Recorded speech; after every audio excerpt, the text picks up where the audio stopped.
മലയാളികൾക്ക് കേരളത്തിൻ്റെ ചരിത്രത്തെക്കുറിച്ചും ചരിത്ര പശ്ചാത്തലത്തെക്കുറിച്ചും ഒരു ബോധമില്ലാത്തതിനാൽ ചില രാഷ്ട്രീയക്കാർ അവരുടെ സങ്കുചിതമായ നേട്ടങ്ങൾക്ക് വേണ്ടി ചരിത്രത്തിലേക്ക് തെറ്റായ ചില ചരിത്രഭാഗങ്ങൾ സങ്കുചിതമായ ചിന്താഗതിയോടുകൂടി കുത്തിക്കയറ്റി അത് തന്നെ പാഠപുസ്തകങ്ങളിലും ഉൾപ്പെടുത്തി വരുന്ന തലമുറയെ പഠിപ്പിക്കുന്നു. അവർ വിചാരിക്കുന്നു ഇതാണ് ശരിയായ ചരിത്രമെന്ന്. ഇത് വളരെ തെറ്റായ ഒരു സന്ദേശമാണ് യുവതലമുറയിലേക്ക് കൈമാറുന്നത്. ഉദാഹരണത്തിന് 1921 മലബാർ കലാപത്തിന് നേതൃത്വം നൽകിയ വാര്യംകുന്നത്ത് മുഹമ്മദ് ഹാജിയെ സ്വാതന്ത്ര്യ സമര സേനാനിയായി വിശേഷിപ്പിക്കുകയും അത് പാഠപുസ്തകത്തിൽ ഉൾപ്പെടുത്തിയിരിക്കുന്നു.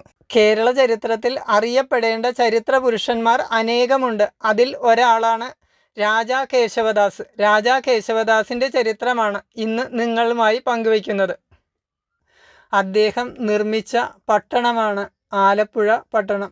ഒരു കാലത്ത് കുറ്റിക്കാടായി കിടന്നിരുന്ന ഒരു പ്രദേശത്തെ വെട്ടിത്തെളിച്ച് അറിയപ്പെടുന്ന ഒരു തുറമുഖ പട്ടണമാക്കി മാറ്റിയത് രാജാ കേശവദാസിൻ്റെ ബുദ്ധിവൈഭവം ഒന്നുകൊണ്ട് മാത്രമാണ്.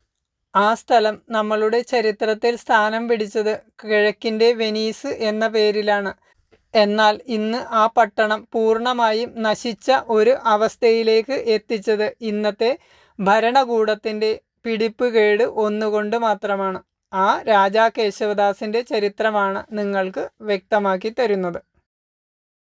അദ്ദേഹത്തിൻ്റെ കഴിവുകൾ മാനിച്ചു തന്നെയാണ് രാജാ കേശവദാസ് എന്ന പദവി നൽകിയത്. ഇത് ബ്രിട്ടീഷുകാർ അദ്ദേഹത്തിന് നൽകിയതാണ്. അദ്ദേഹത്തിൻ്റെ കഴിവും പാടവവും അദ്ദേഹം അക്കാലത്ത് തന്നെ തെളിയിച്ചിരുന്നു.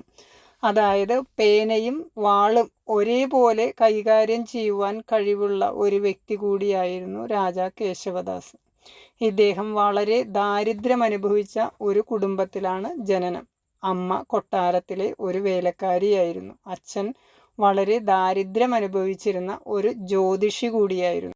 അച്ഛന് ജ്യോതിഷത്തിൽ നിന്ന് വരുമാനമൊന്നും ലഭിച്ചിരുന്നില്ല. അമ്മ കൊട്ടാരത്തിൽ വേലക്കാരിയായി ലഭിക്കുന്ന വരുമാനത്തിൽ നിന്നാണ് കേശവപിള്ളയുടെ കുടുംബം കഴിഞ്ഞുകൂടിയിരുന്നത്. ചെറുപ്പത്തിൽ ദാരിദ്ര്യമായിരുന്നതുകൊണ്ട് പഠിക്കുന്നതിനുള്ള സാഹചര്യവും ഉണ്ടായിരുന്നില്ല. എങ്കിലും 5 വയസ്സായപ്പോൾ തന്നെ അവനെ പള്ളിക്കൂടത്തിൽ ചേർത്തു.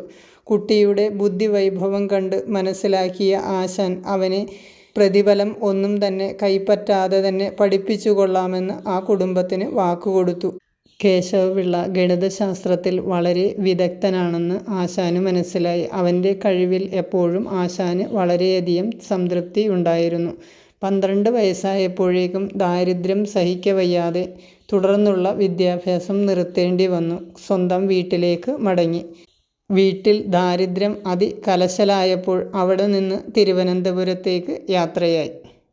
തിരുവനന്തപുരത്ത് എത്തിച്ചേർന്ന കേശവപിള്ള ഒരു ചെറിയ കച്ചവടങ്ങൾ നടത്തുന്ന വ്യാപാരിയുമായി പരിചയപ്പെടുവാൻ ഇടയാകുകയും അയാളുടെ കടയിലെ ഗുമസ്തനായി ജോലിയിൽ പ്രവേശിക്കുകയും കുറച്ചുകാലം അയാളുടെ കടയിലെ ഗുമസ്തനായി തുടർന്നു. ഒരു ദിവസം കച്ചവടക്കാരൻ രാജാവിനെ മുഖം കാണിക്കുന്നതിന് തിരുവനന്തപുരം കൊട്ടാരത്തിലേക്ക് പുറപ്പെട്ടു. കൂട്ടിനായി തൻ്റെ ഗുമസ്തനായ ബാലനെ കൂടി അദ്ദേഹം കൊട്ടാരത്തിലേക്ക് കൊണ്ടുപോയി. എന്നാൽ രാജാവിനെ മുഖം കാണിച്ച് കൊട്ടാരത്തിൽ നിന്ന് ഇറങ്ങുമ്പോൾ രാത്രി വളരെ വൈകിയിട്ടുണ്ടായിരുന്നു. കേശവപിള്ള അന്ന് വളരെ ചെറുതായതുകൊണ്ട് തന്നെ കൊട്ടാരത്തിൻ്റെ സ്വീകരണമുറിയിൽ തന്നെ അവൻ കിടന്നുറങ്ങി. ഇത് കണ്ട വ്യാപാരി അവനെ വിളിച്ച് ഉണർത്താതെ മടങ്ങിപ്പോയി. അവൻ അവിടെ തന്നെ കിടന്നുറങ്ങി. നേരം വെളുത്തപ്പോൾ രാജാവ് പ്രഭാതത്തിൽ തന്നെ ഉണർന്ന് കൊട്ടാരത്തിൻ്റെ സ്വീകരണമുറിയിൽ എത്തിയപ്പോൾ കണ്ടത് അർദ്ധനഗ്നനായി കിടന്നുറങ്ങുന്ന ഒരു കുട്ടിയെയാണ്. ഉടൻ തന്നെ സൈനികരെ വിളിച്ച് അവനെ പിടിച്ചു കൊണ്ടുപോകാൻ ആവശ്യപ്പെട്ടു. നിത്യവും കണി കാണുന്നതിൽ നല്ല വിശ്വാസമുള്ള രാജാവ് അവനെ കണ്ടതിൽ എന്തോ മനസ്താപം അദ്ദേഹത്തിനു തോന്നി. എന്നാൽ 1 മണിക്കൂർ കഴിയുന്നതിന് ഉള്ളിൽ തന്നെ തുറമുഖത്ത് വലിയൊരു ചരക്കുമായി ഒരു കപ്പൽ വന്ന് അടുത്തിട്ടുണ്ടെന്നും അതിൽ ധാരാളം നല്ല ധനികരായ വ്യാപാരികളുണ്ടെന്നും രാജാവിന് സന്ദേശം ലഭിച്ചു. ഇതിൽ സന്തുഷ്ടനായ രാജാവ് അന്ന് താൻ കണി കണ്ടത് ആരെയാണെന്ന് ചിന്തിച്ചപ്പോൾ ആ അർദ്ധപട്ടിണിക്കാരനായ കുട്ടിയെയാണെന്ന് മനസ്സിലായി. ഉടൻ തന്നെ അവനെ തൻ്റെ മുന്നിൽ ഹാജരാക്കുവാൻ രാജാവ് കൽപ്പന നൽകി. തൻ്റെ മുന്നിൽ കൊണ്ടുവന്ന ഈ കുട്ടിയോട് അവൻ്റെ കാര്യങ്ങൾ ചോദിച്ചറിഞ്ഞ ശേഷം അവനോട് തൻ്റെ കൊട്ടാരത്തിൽ തന്നെ ഒരു വേലക്കാരനായി കൂടിക്കൊള്ളുവാൻ ആവശ്യപ്പെട്ടു. അവനെ വ്യാപാര കാര്യങ്ങൾ നോക്കുന്നതിൻ്റെ ഗുമസ്തനായി നിയമിച്ചു. എന്നാൽ അവൻ ഗണിതശാസ്ത്രത്തിൽ നല്ല അഗ്രഗണ്യനായതുകൊണ്ട് തന്നെ വ്യാപാര കാര്യങ്ങൾ നല്ലവണ്ണം നിർവഹിക്കുവാൻ തുടങ്ങി. ഇതിൽ രാജാവ് വളരെ തൃപ്തനായിരുന്നു. കേശവപിള്ള ഗുമസ്തൻ്റെ ജോലി നല്ലവണ്ണം നിർവഹിച്ചു. ഡച്ചുകാരുമായും ഫ്രഞ്ചുകാരുമായും ഇംഗ്ലീഷ് ഈസ്റ്റ് ഇന്ത്യ കമ്പനിയുമായി കത്തിടപാടുകളെല്ലാം നല്ല രീതിയിൽ നിർവഹിച്ചു. ഇതിൽ സംതൃപ്തനായ രാജാവ് കേശവപിള്ളയെ വാണിജ്യകാര്യങ്ങളുടെ ചുമതല പൂർണ്ണമായി അവനെ തന്നെ ഏൽപ്പിച്ചു. തുടർന്ന് അദ്ദേഹം ഇംഗ്ലീഷ് ഈസ്റ്റ് ഇന്ത്യ കമ്പനിയുമായും ഡച്ചുകാരുമായും നല്ല ബന്ധങ്ങൾ സ്ഥാപിക്കുകയും കത്തിടപാടുകൾ വേണ്ട രീതിയിൽ നടത്തുകയും ചെയ്തതിൻ്റെ ഫലമായി വ്യാപാര കാര്യങ്ങളിൽ നല്ല പുരോഗതി കൈവരിച്ചു. കേശവപിള്ളയുടെ കഴിവിൽ രാജാവ് പൂർണ്ണമായും സംതൃപ്തനായിരുന്നു. തുടർന്ന് രാജാവ് കേശവപിള്ളയെ കൊട്ടാരത്തിലെ സെക്രട്ടറിയായി നിയമിച്ചു. വ്യാപാര കാര്യങ്ങളുടെ ചുമതല നിർവഹിച്ചിരുന്ന കേശവപിള്ള ആ കാലഘട്ടത്തിൽ തന്നെ സൈനിക പരിശീലനവും ആരംഭിച്ചു. ഡച്ച് സൈനികനായിരുന്ന ഡിലനോയിയുടെ കീഴിൽ അദ്ദേഹം നല്ലവണ്ണം സൈനിക പരിശീലനം നേടി ഒരു കമാൻഡറിംഗ് ഓഫീസർക്ക് വേണ്ട എല്ലാ കഴിവുകളും സ്വായത്തമാക്കി. ചില വിദേശ ഭാഷകൾ കൂടി അദ്ദേഹം ഈ കാലഘട്ടത്തിൽ പഠിച്ചു. ഡച്ചും ഇംഗ്ലീഷും സ്പാനിഷ് എന്നീ ഭാഷകളിൽ കൂടി അദ്ദേഹം പ്രാവീണ്യം നേടുകയും കൂടാതെ ഹിന്ദിയിലും അദ്ദേഹം തൻ്റെ കഴിവ് തെളിയിച്ചു. ഒരേ സമയത്ത് 5 ഭാഷകൾ നല്ല രീതിയിൽ കൈകാര്യം ചെയ്യുന്നതിനുള്ള കഴിവ് അദ്ദേഹത്തിനുണ്ടായിരുന്നു. തിരുവിതാംകൂറിൻ്റെ സംരക്ഷണത്തിന് വടക്കേ അതിർത്തി ശക്തിപ്പെടുത്തണമെന്ന് രാജാവിന് നല്ല ബോധ്യമുണ്ടായിരുന്നു. കാരണം പരദേശിയായ ഹൈദരാലിയുടെ ആക്രമണം ഏതു നിമിഷവും തിരുവിതാംകൂറിന് നേരെ ഉണ്ടാകുമെന്ന് മനസ്സിലാക്കിയ രാജാവ് തിരുവിതാംകൂറിൻ്റെ വടക്കേ അതിർത്തിയിൽ നെടുങ്കോട്ട നിർമ്മാണം ആരംഭിക്കുന്നത് ഈ കാലഘട്ടത്തിലാണ്. ഡച്ചു സൈനികനായ ഡിലനോയിയുടെയും കേശവപിള്ളയുടെയും നേതൃത്വത്തിലാണ് നെടുങ്കോട്ട നിർമ്മാണം ആരംഭിച്ചത്. തിരുവിതാംകൂറിൻ്റെ എഞ്ചിനീയറിംഗ് വൈദഗ്ധ്യം മുഴുവനും തെളിയിച്ചത് നെടുങ്കോട്ട നിർമ്മാണത്തിലൂടെയാണ്. കോട്ടയ്ക്കുള്ളിൽ അകപ്പെടുന്ന ശത്രുക്കൾ പുറത്തു കടക്കാറില്ല. കാരണം അവരുടെ മരണം അതിൻ്റെ ഉള്ളിൽ തന്നെ സംഭവിച്ചിട്ടുണ്ടാകും. ഇത് മനസ്സിലാക്കിയ ഹൈദരാലി പിന്മാറുവാൻ കാരണം നെടുങ്കോട്ടയിൽ അകപ്പെട്ടാൽ പുറത്തു കടക്കുക എളുപ്പമല്ല എന്നും അതിന് ഉള്ളിൽ കയറുന്ന ശത്രുക്കൾക്ക് മരണം സംഭവിക്കുമെന്നും ഹൈദരാലി മനസ്സിലാക്കിയിട്ടുണ്ടാകണം. അതുകൊണ്ട് തന്നെയാണ് അദ്ദേഹം പിന്നീട് തെക്കോട്ടുള്ള ആക്രമണം നിർത്തിവെച്ച് മടങ്ങിപ്പോകുവാൻ ഇടയായത്. ഈ കാലഘട്ടത്തിൽ തിരുവിതാംകൂർ രാജാവ് കേശവപിള്ളയെ സർവാധികാരിക്കാരായും പിന്നീട് ഉപപ്രധാനമന്ത്രിയായും നിയമിച്ചു. കേശവപിള്ള മദ്രാസിലെയും ബോംബെയിലെയും ഈസ്റ്റ് ഇന്ത്യ കമ്പനിയുടെ ഉദ്യോഗസ്ഥന്മാരുമായി നല്ല ഒരു ബന്ധം സ്ഥാപിച്ചു. കുറച്ചു കാലം കൊണ്ട് തന്നെ ഒരു സൈനിക ജനറലായി മാറേണ്ട എല്ലാ കഴിവുകളും കേശവപിള്ള നേടിയെടുത്തു. ഈ കാലഘട്ടത്തിൽ ഡച്ചുകാരുടെ കൈവശമായിരുന്നു കൊടുങ്ങല്ലൂരിലെ ആയക്കോട്ടയും വൈപ്പിനിലെ പള്ളിപ്പുറം കോട്ടയും.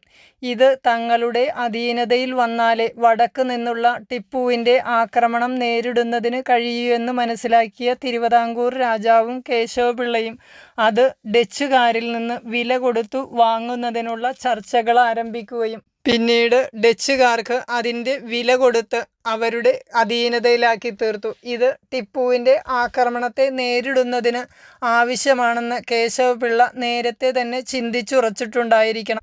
തിരുവിതാംകൂറിൻ്റെ സർവ്വസൈന്യാധിപനായിരുന്ന ഡിലനോയി അസുഖത്തെ തുടർന്ന് അദ്ദേഹം മരണമടയുകയും തിരുവിതാംകൂറിൻ്റെ സൈന്യത്തിന് ഏറ്റവും ശക്തമായി ഏറെ കാലം കൊണ്ടു നടന്നിരുന്ന ഡിലനോയിയുടെ വേർപാട് തിരുവിതാംകൂർ രാജാവിനും ജനങ്ങൾക്കും കേശവപിള്ളയ്ക്കും ഒട്ടും തന്നെ താങ്ങുവാൻ കഴിയുന്ന കാര്യമായിരുന്നില്ല.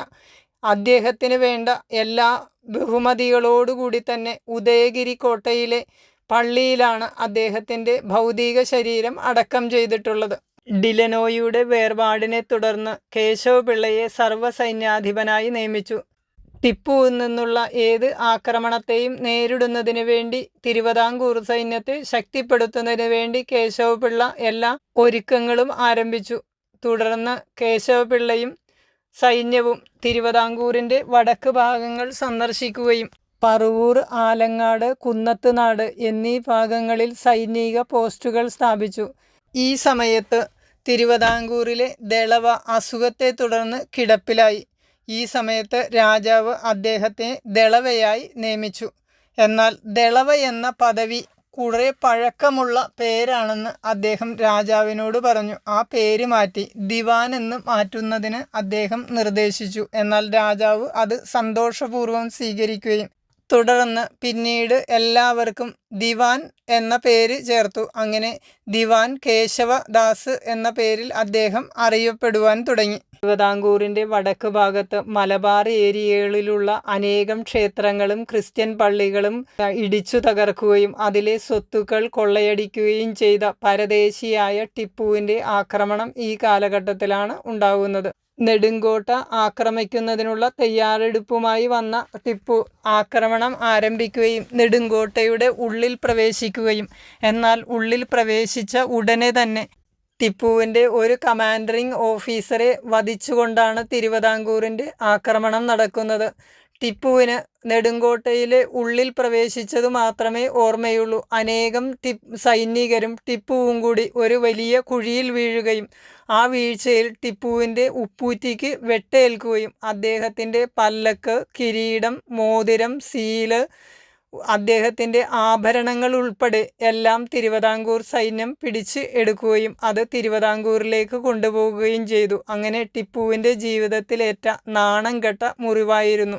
തിരുവിതാംകൂറിൻ്റെ വടക്ക് ഭാഗമായ മലബാറിലെ ഏകദേശം 2000-ഓളം ക്ഷേത്രങ്ങളും ക്രിസ്ത്യൻ പള്ളികളും അടിച്ചു തകർത്ത് സ്വത്തുക്കൾ കൊള്ളയടിച്ച് ജനങ്ങളെ ക്രൂരമായ മതം മാറ്റത്തിന് ഇരയാക്കി എതിർക്കുന്നവരെ കൊന്നുതള്ളിയും തിരുവിതാംകൂറിനെ ആക്രമിച്ചു കീഴടക്കി ശ്രീപത്മനാഭസ്വാമി ക്ഷേത്രത്തിലെ കണക്കറ്റ സ്വത്ത് കൈവശപ്പെടുത്തി ക്ഷേത്രത്തിൻ്റെ കൊടിമരത്തിൽ തൻ്റെ കുതിരയെ കെട്ടുമെന്ന് ശപഥം ചെയ്ത് ഇറങ്ങിയാണ് നെടുങ്കോട്ട യുദ്ധം ആരംഭിക്കുന്നത്. അതിൽ നാണം കെട്ട പരാജയം ഏറ്റുവാങ്ങി മടങ്ങേണ്ടി വന്നു. കുട്ടികൾക്കു പഠിക്കുവാനുള്ള ചരിത്ര പുസ്തകത്തിൽ മൈസൂർ നായ എന്ന് വിശേഷിപ്പിക്കേണ്ട കൊടും കുറ്റവാളിയും ക്രൂരനും കൊള്ളക്കാരനുമായ ഒരു വ്യക്തിയെ മൈസൂർ കടുവ എന്ന് വിശേഷിപ്പിച്ച് കേരളത്തിലെ ജനങ്ങളെ ഒന്നാകെ അപമാനിക്കുന്ന ഇടതുപക്ഷത്തിൻ്റെയും വലതുപക്ഷത്തിൻ്റെയും വിദ്യാഭ്യാസ രീതിയാണ് ജനങ്ങളോട് ചെയ്യുന്ന ഏറ്റവും വലിയ ക്രൂരത. ചരിത്രത്തിൽ അപ്രകാരം തെറ്റായി രേഖപ്പെടുത്തിയിട്ടുണ്ടെങ്കിലും തങ്ങളുടെ തലമുറകൾക്ക് ഈ വിവരം കൈമാറാൻ വേണ്ടിയാണ് തങ്ങളുടെ വളർത്തുനായക്ക് ടിപ്പു എന്ന പേര് നൽകി വരും തലമുറയെ ഈ ദുസ്വപ്നം വീണ്ടും ഓർമ്മിപ്പിക്കുവാൻ മലയാളികൾ ശ്രമിച്ചുകൊണ്ടിരിക്കുന്നത്.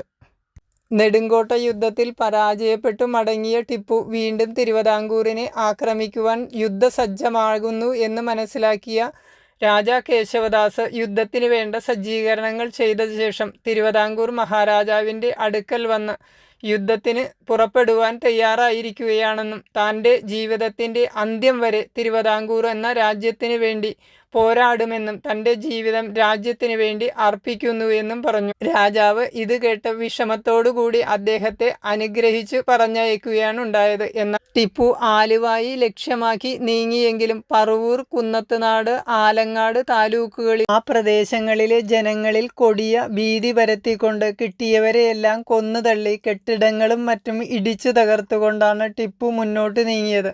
അവിടെയുള്ള ജനങ്ങൾ പലരും ജീവനും കൊണ്ട് കാടുകളിൽ അഭയം പ്രാപിക്കുകയാണുണ്ടായത്. എന്നാൽ ആലുവ പുഴയുടെ തീരത്ത് എത്തിയ ടിപ്പു തൻ്റെ ജീവിതത്തിൽ ഒരിക്കലും കാണാത്ത വെള്ളപ്പൊക്കമാണ് പെരിയാറിൽ അന്നുണ്ടായത്. തൻ്റെ സൈനികരുൾപ്പെടെ പലരും അതിൽ ഒലിച്ചു പോവുകയും സൈനികർക്ക് രോഗങ്ങൾ പിടിപെടുകയും ജീവനും കൊണ്ട് അദ്ദേഹം മൈസൂരിലേക്ക് പലായനം ചെയ്യേണ്ടി വന്നു.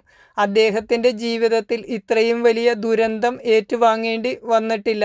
ആ ഇതിൽ താൻ സ്വയം ചെയ്ത കുറ്റങ്ങൾ മുഴുവനും ഏറ്റുപറഞ്ഞുകൊണ്ടാണ് ആലുവായി പുഴയുടെ തീരത്ത് നിന്ന് അദ്ദേഹം മൈസൂരിലേക്ക് മടങ്ങിയത്. കൊണ്ടുവന്ന സൈനികരിൽ പലരും നാട്ടിലേക്ക് മടങ്ങിയെത്തിയില്ല. വളരെ ചെറിയൊരു സൈന്യമാണ് പിന്നീട് മടങ്ങിപ്പോയത്. രാജാ കേശവദാസിൻ്റെ നേതൃത്വത്തിൽ പറവൂരും ആലങ്ങാടും കുന്നത്ത് നാട്ടിലെയും ജനങ്ങളെ പുനരധിവസിപ്പിക്കുന്നതിന് വേണ്ടിയുള്ള പ്രവർത്തനങ്ങൾ നടത്തുകയും അവർക്ക് വേണ്ട എല്ലാ സൗകര്യങ്ങളും രാജാ കേശവദാസിൻ്റെ നേതൃത്വത്തിൽ ചെയ്തു കൊടുത്തു. അങ്ങനെ ഒരു വലിയ ദുരന്തത്തിൻ്റെ ഓർമ്മയിൽ നിന്നും ആ ജനങ്ങളെ തന്നെ രക്ഷിച്ചത് രാജാ കേശവദാസിൻ്റെ മിടുക്കുകൊണ്ട് മാത്രമാണ്. കേശവപിള്ള ദിവാനായ ശേഷം കൂടുതൽ കാര്യങ്ങളിൽ ശ്രദ്ധ കേന്ദ്രീകരിക്കുന്നതിന് തുടങ്ങി. വ്യാപാര കാര്യങ്ങളിലാണ് അദ്ദേഹം കൂടുതൽ ശ്രദ്ധ കേന്ദ്രീകരിച്ചത്. കാരണം സാമ്പത്തികമായ നില ഉയർത്തുന്നതിന് വേണ്ടി, വ്യാപാരങ്ങൾ പുഷ്ടിപ്പെടുത്തുന്നതിന് വേണ്ടിയുമുള്ള കാര്യങ്ങൾക്ക് കൂടുതൽ ശ്രദ്ധ ചെലുത്തി. അതിൻ്റെ ഭാഗമായി സമുദ്രതീരത്തുള്ള എല്ലാ പട്ടണങ്ങളും അദ്ദേഹം സന്ദർശനം നടത്തിയ ശേഷം കൂടുതൽ തുറമുഖങ്ങൾ നിർമ്മിക്കുന്നതിനുള്ള ഒരു തീരുമാനമെടുത്തു. പ്രധാനമായും ആലപ്പുഴയും വിഴിഞ്ഞവും ഒരു തുറമുഖം നിർമ്മിച്ച് വ്യാപാര കേന്ദ്രമാക്കി മാറ്റുന്നതിന് വേണ്ടി അദ്ദേഹം തീരുമാനമെടുത്തു. ഇന്ന് ആലപ്പുഴ പട്ടണം സ്ഥിതി ചെയ്യുന്ന ഭാഗത്ത് കുറ്റിക്കാടുകൾ നിറഞ്ഞ കുരങ്ങനും കുറുക്കനും കുറുനരിയുമായി കിടന്നിരുന്ന ഒരു ഭൂപ്രദേശമാകെ വെട്ടിത്തെളിച്ച് വൃത്തിയാക്കി നല്ല റോഡുകൾ നിർമ്മിച്ച് ഇരുവശങ്ങളിലും കടകളും വ്യാപാര കേന്ദ്രങ്ങളും സ്ഥാപിച്ച് സിന്ധു കച്ച് മേഖലകളിൽ നിന്നുള്ള വ്യാപാരികളെ അവിടേക്ക് കൊണ്ടുവന്ന് വ്യാപാരങ്ങൾ തുടങ്ങുന്നതിന് വേണ്ട എല്ലാ സൗകര്യങ്ങളും ചെയ്തു കൊടുക്കുകയും അവർക്ക് വേണ്ട താമസ സൗകര്യങ്ങൾ വരെ അദ്ദേഹം ഒരുക്കി കൊടുത്തു. കൂടാതെ ആലപ്പുഴയിൽ തടിക്കച്ചവടം തുടങ്ങുന്നതിന് വേണ്ടി ഒരു ഡിപ്പോ തുറക്കുകയും മാത്തൂ തരകൻ എന്ന വ്യാപാരിക്ക് അതിന് വേണ്ട അനുമതി നൽകുകയും ചെയ്തു. കൂടാതെ വനത്തിൽ നിന്ന് ശേഖരിക്കുന്ന വിഭവങ്ങൾ വിൽക്കുന്നതിനുള്ള ഒരു വ്യാപാര കേന്ദ്രം കൂടി ആലപ്പുഴയിൽ സ്ഥാപിച്ചു. ആലപ്പുഴയിലെ വ്യാപാര കേന്ദ്രത്തിലേക്ക് സാധനങ്ങൾ കൊണ്ടുപോകുന്നതിനും കൊണ്ടുവരുന്നതിനും കപ്പലുകൾ ആവശ്യമായതിനാൽ അതിനുവേണ്ടി 3 പുതിയ കപ്പലുകൾ നിർമ്മിക്കുകയും ഇതിൻ്റെ ഭാഗമായി ബോംബെയിലേക്കും കൽക്കത്തയിലേക്കും സാധനങ്ങൾ എത്തിക്കുന്നതിന് വരെ സൗകര്യങ്ങൾ ഉണ്ടാക്കുകയും കൂടാതെ കൃഷി വികസിക്കുന്നതിന് വേണ്ടി കൃഷിക്ക് അത്യാവശ്യമായ ജലം ലഭ്യത എല്ലായിടത്തും ഉറപ്പുവരുത്തുകയും കൃഷിഭൂമി തരിശിടുന്നില്ല എന്ന് അധികാരികൾ ഉറപ്പുവരുത്തണമെന്ന് അദ്ദേഹം ഉത്തരവിറക്കി. ഇതിൻ്റെ ഫലമായി കൃഷി നല്ല രീതിയിൽ വികസിച്ചു. കൃഷിയിൽ നിന്ന് വരുമാനം കൂടുകയും ചെയ്തു. അതായത് ആലപ്പുഴയുടെ സർവോന്മുഖമായ ഇത്തരം ഒരു വ്യാപാര കേന്ദ്രമായി അത് വളർന്നതോടുകൂടി തന്നെ ആലപ്പുഴ ലോകപ്രസിദ്ധമായി തീരുകയും അത് കിഴക്കിൻ്റെ വെനീസ് എന്ന രീതിയിൽ അറിയപ്പെടുവാനും തുടങ്ങി. അല്ലാതെ ഇന്നത്തെ ചില നേതാക്കന്മാർ പറയുന്നത് പോലെ ആ കിഴക്കിൻ്റെ വെനീസ് തിരുവിതാംകൂറിൻ്റെ സംഭാവനയാണ്, അല്ലാതെ കമ്മ്യൂണിസ്റ്റ് പാർട്ടിയുടെ സംഭാവനയായിട്ടാണ് പലരും ചിത്രീകരിക്കുന്നത്. എന്നാൽ കമ്മ്യൂണിസം വന്നതോടുകൂടി ആ വ്യാപാര കേന്ദ്രം നശിച്ച് പഴയ അവസ്ഥയിലേക്ക്, കുറുക്കനും കുറുനരിയും ജീവിക്കുന്ന അവസ്ഥയിലേക്ക് തന്നെ വീണ്ടും മടങ്ങിപ്പോയിക്കൊണ്ടിരിക്കുകയാണ്. അതായത് ഏതു സമ്പദ് വ്യവസ്ഥയെയും തകർക്കണമെങ്കിൽ അവിടെ കമ്മ്യൂണിസം കൊണ്ടുവന്നാൽ മതിയെന്ന് ഇതിൽ നിന്ന് മനസ്സിലാക്കാവുന്നതാണ്.